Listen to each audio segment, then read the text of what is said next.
반갑습니다. 이상원 TV의 이상원 교수입니다. 목회자와 성도의 고민 제2부 목회자의 내적 갈등 사모 모임에 대해서 함께 생각해 보겠습니다. 다음과 같은 질문이 제기되었습니다.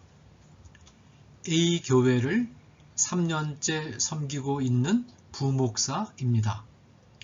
우리 교회에는 담임 목사님, 사모님을 중심으로 하는 정기 사모 모임과 모든 사모가 참여하는 교회 봉사나 기도회가 있습니다.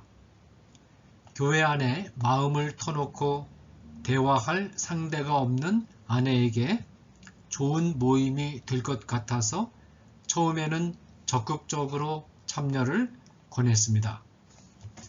그러나 직장 생활을 하는 제 아내는 사모 모임에 참여할 시간을 내기도 쉽지 않고 눈에 보이지 않는 사모 모임의 서열 문화도 힘들어하는 눈치입니다. 어떻게 하면 좋을까요? 이 질문에 대한 저의 답변입니다. 교역자는 직무 수행을 위해 부름을 받은 자들이기 때문에 직무 수행을 목적으로 하는 교역자만의 조직, 곧 정례적인 교역자 회의 등을 조직해 운영하는 것은 당연한 일입니다. 그러나 사모는 교회로부터 공적으로 직무를 부여받은 위치가 아니기 때문에 사모들만으로 직무와 관련된 모임을 조직해서는 안 됩니다. 먼저 사모 모임의 정례화는 피해야 된다라는 점을 말씀드리겠습니다. 그러면 직무상의 조직이 아닌 단순한 친교와 격려를 위한 사모들만의 정례적인 모임을 조직하는 것은 허용될 수 있을까요?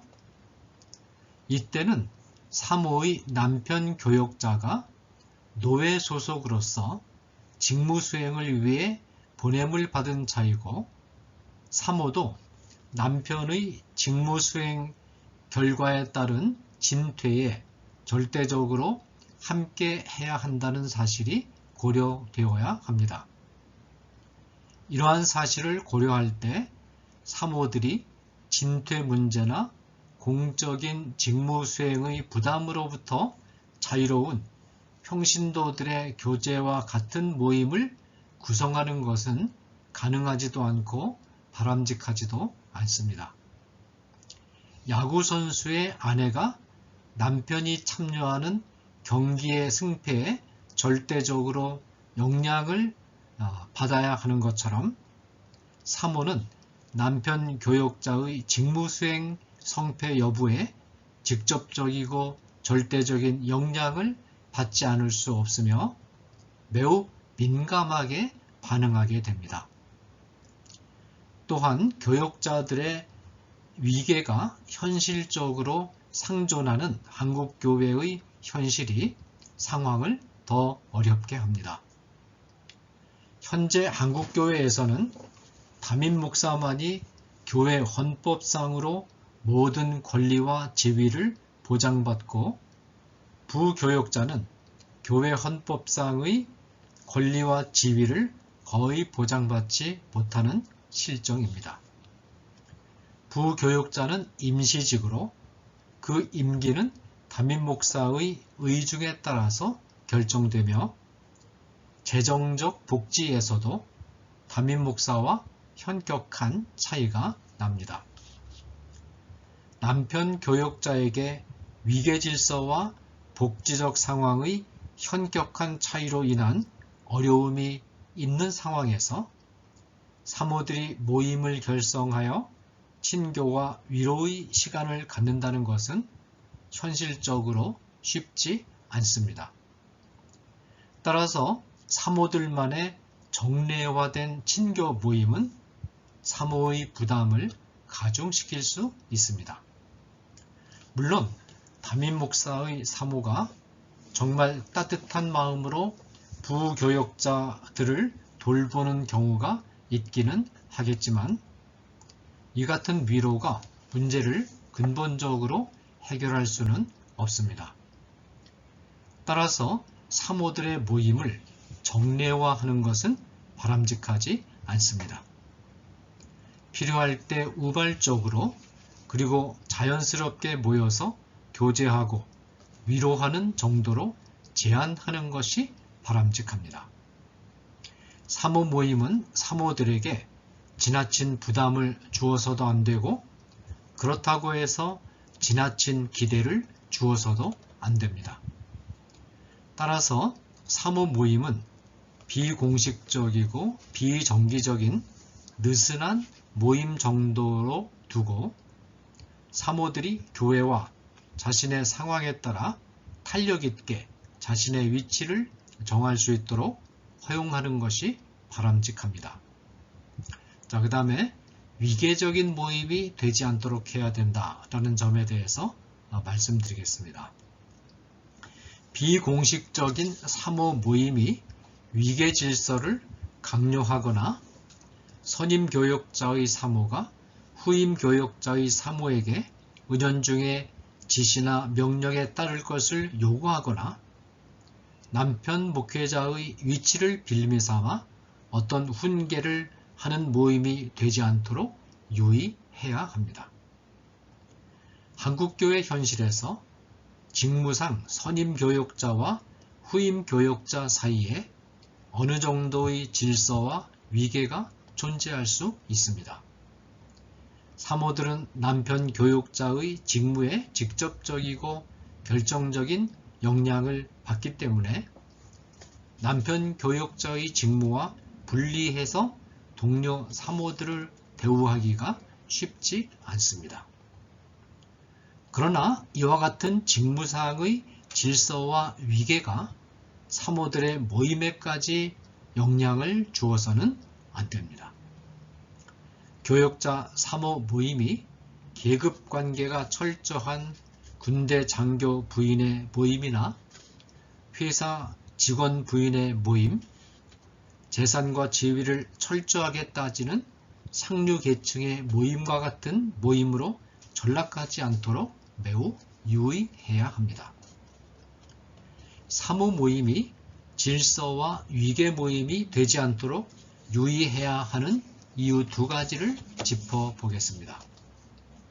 하나는 그와 같은 모임이 교회 공동체의 본질에 반하는 것이기 때문입니다. 교회 공동체는 그리스도를 머리로 모시고 머리이신 그리스도에게 모든 지체가 동등한 입장에서 순종하는 공동체입니다. 한 걸음 더 나아가 모든 지체 자체가 그리스도의 몸입니다. 모든 지체는 유대인이나 헬라인이나 차별이 없음이라 한 분이신 주께서 모든 사람의 주가 되사 그를 부르는 모든 사람에게 부요하시도다 라는 로마서 10장 12절 말씀이라든지 너희는 유대인이나 헬라인이나 종이나 자유인이나 남자나 여자나 다 그리스도 예수 안에서 하나이니라 라는 갈라디아서 3장 28절 말씀처럼 머리이신 그리스도 예수 안에서 평등합니다. 교회의 모든 지체는 주이신 그리스도께 절대적으로 순종해야 하지만 같은 지체들끼리는 사회적 신분, 경제적 상태, 학력, 인종, 성별 등을 초월해서 평등한 관계에 있습니다. 교회 안에는 하나님이 세우신 지도자에 대한 마음에서 우러나오는 존경과 공적인 직무를 수행하는 교역자들 간의 기본적인 질서와 위계를 제외하고는 모든 조직이 섬김과 사랑의 관계로 형성되어야 합니다. 이 점은 사모 모임에도 적용됩니다. 사모 모임이 위계적 모임이 되어서는 안 되는 또 다른 이유는 여성이 교회 안에서 차지하는 역할과 관련이 있습니다. 고린도전서 14장 34절을 보면 여자는 교회에서 잠잠하라는 권고가 나옵니다. 35절은 만일 무엇을 배우려거든 집에서 자기 남편에게 물을 지니 여자가 교회에서 말하는 것은 부끄러운 것이라 라고 되어 있습니다. 물론 이 말씀은 여자가 교회 안에서 말씀을 가르치거나 설교를 해서는 안 된다는 뜻은 아닙니다. 고린도전서 11장 5절에는 물은 여자로서 머리에 쓴 것을 벗고 기도나 예언을 하는 것을 금지하는 내용이 나오는데 이 말씀 역시 교회 안에서 여자는 아예 입을 닫고 있으라는 뜻은 아닙니다. 특히 이 말씀은 고린도 교회의 특별한 상황을 염두에 두고 주어진 것입니다.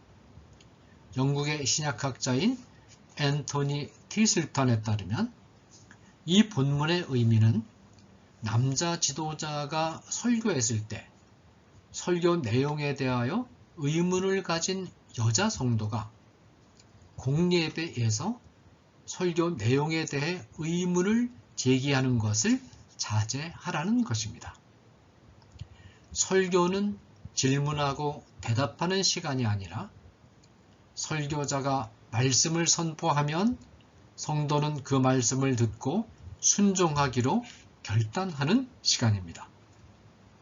이 점에서 선포로서의 설교는 자유롭게 질문하고 토론할 수 있는 성경 공부 시간과 다릅니다. 따라서 의문이 있을 경우 그 자리에서 질문해서 설교자에게 무안을 주지 말고 집에 가서 남편에게 의문을 전달하고 이후 남편이 설교자에게 가서 질문하여 답변을 듣고 집에 와서 아내에게 설명하는 방식으로 하라는 것입니다. 이 말은 여자 성도로서 설교자에 대한 예의를 지키라 라는 뜻입니다. 이 권고에서 주목해야 할 논점은 여성이 설교와 관련된 어떤 평가를 직접 하기보다는 남편과 협의해 가면서 가능한 한 남편을 통해서 하는 것이 교회의 질서를 유지하는 데 바람직하다는 것입니다. 이 논점을 사모 모임에 적용해 보면 선임 사모가 후임 사모에게 시정해 주고 싶은 어떤 요소가 있더라도 선임 사모가 직접 후임 사모에게 지적하고 말하는 것을 자제하라는 뜻으로 적용할 수 있습니다. 꼭 필요한 경우 남편 교역자에게 말하고 남편 교역자가 후임 교역자에게 귀띔하는 방식으로 간접적으로 전달하는 것이 서로에 대한 예의를 지키는 길이라는 것입니다. 자, 그 다음에 사모의 직업도 존중되어야 한다는 점에 대해서 생각해 보겠습니다. 한국교회는 목회자 사모를 매우 인색하게 대우하는 좋지 않은 전통을 갖고 있습니다. 한국교회의 분위기는 사모는 일체의 세상 직업을 갖거나 일을 해서는 안 되고 목회자를 내조하는 일에 헌신해야 한다라는 생각이 주류를 이루어 왔습니다. 그러면서도 다른 한편으로는 사모는 교회의 일에 공식적으로 일절 관여해서는 안 되고 드러나지 않는 그림자와 같이 처신해야 한다라는 압박을 가하고 있습니다. 이 두 압박 사이에서 사모가 설 자리가 마땅치 않습니다. 그러나 이제는 이런 생각을 교정할 때가 되었습니다. 우선 사모가 세상 직업을 가지는 문제에 대해 교회가 좀 더 탄력 있게 대응할 필요가 있습니다. 교회로부터 공식적인 직무를 부여받지 못하고 교회 안에서 평신도처럼 자유롭게 친교 모임을 할 수도 없는 사모에게 세상에서 일할 수 있는 재능과 기회가 있을 때 이 일까지도 하지 못하도록 차단하는 것은 성경적인 근거도 없고 또 현실적이지도 못합니다. 두 가지 상황을 고려한다면 사모가 세상 직업을 가지고 일을 하는 것은 문제가 되지 않습니다. 첫째, 교역자가 교회로부터 받는 사례금이 너무 적어서 교역자 가족의 생활을 꾸려가기가 어려운 경우입니다. 이 경우에 사모가 재능이 있어서 일할 수 있다면 교회는 양해해 주는 것은 물론 오히려 격려해 줄 필요가 있습니다. 비정기적인 사모 모임을 하더라도 일하는 사모의 시간 사정에 맞추어서 모임을 갖는 배려가 필요하며 직장 사정상 사모가 모임에 참석하지 못하는 경우를 배려해 주어야 합니다. 둘째, 교역자가 교회로부터 받는 사례비만으로 생활하는 전임 사역자의 경우입니다. 신약시대 형성 초기의 교회 지도자들인 장로들은 사례비를 받지 않고 사역했으나 교회가 부흥하고 규모가 커지면서 말씀 사역에 전념하도록 말씀 장로를 따로 세웠는데 말씀 장로는 교회로부터 사례금을 받고 사역을 했습니다. 이 두 가지 상황이 역사상에 모두 등장했다는 것은 일에서 생활비를 충당하면서 사역을 하는 방법과 교회로부터 주는 생활비를 받아 사역하는 방법이 모두 가능하다는 뜻입니다. 두 방법 가운데 어느 것을 선택하느냐 하는 것은 교회의 상황이 결정합니다. 오늘날 신앙의 자유가 보장되어 있고 교회도 정상적인 규모를 갖춘 상황에서는 교회로부터 생활비를 지원받으면서 사역하는 것이 통상적입니다. 그러나 전 세계적으로 보면 오늘날에도 생활비를 스스로 충당하면서 교회 사역을 하는 경우가 매우 많습니다. 대학생 선교회에서는 자비량 선교를 원칙으로 하고 복음 전파가 자유롭지 못하고 목회자에 대한 정부 당국의 제재가 강한 나라들에서는 전문 직업을 가진 평신도가 자기 일을 하면서 선교나 교회 사역을 수행하는 것이 통상적입니다.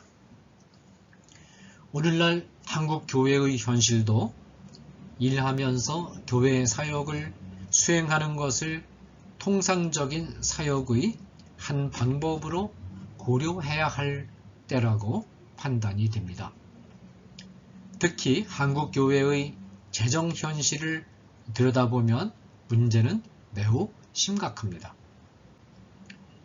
한국 교회의 절반이 훨씬 넘는 교회들이 목회자의 생활비를 충당하기 어려운 미자립 상태에 있습니다. 이는 목회자 자신의 잘못이라기보다는 사회의 경제 구조가 원인인 경우가 많습니다.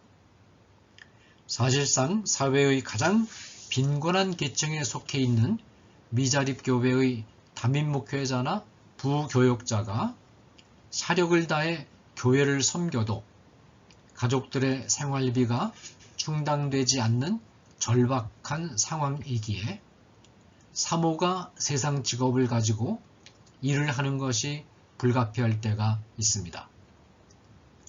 목회자나 부교역자가 교회를 전임으로 섬겨도 생활비가 충당되지 않을 때 사모가 생활비의 일정한 부분을 충당하면서까지 어려운 교회를 포기하지 않고 섬기는 것은 매우 아름다운 일입니다. 사모 모임은 의무화하거나 정례화해서는 안 되고 필요에 따라서 자연스럽게 모여서 서로 위로하고 격려하는 선을 넘어서지 않는 것이 바람직합니다. 사모는 교회의 직무를 공적으로 부여받은 남편 교육자와 진퇴를 같이 하지만 사모에게는 공적인 직무가 부과된 일이 없으므로 공적인 직무에 직접 관여해서는 안 되며 사모 모임 안에 남편의 직무에 뒤따르는 질서와 위계가 구현되어서는 안 됩니다. 특히 남편 교육자가 교회로부터 필수적인 생활비 지원을 받지 못하는 경우나 특별한 전문적인 능력이 있어서 사모가 사회의 직업을 수행할 경우에 사모 모임에 참석하지 못하는 것에 마음에 큰 부담을 가질 필요는 없습니다. 감사합니다.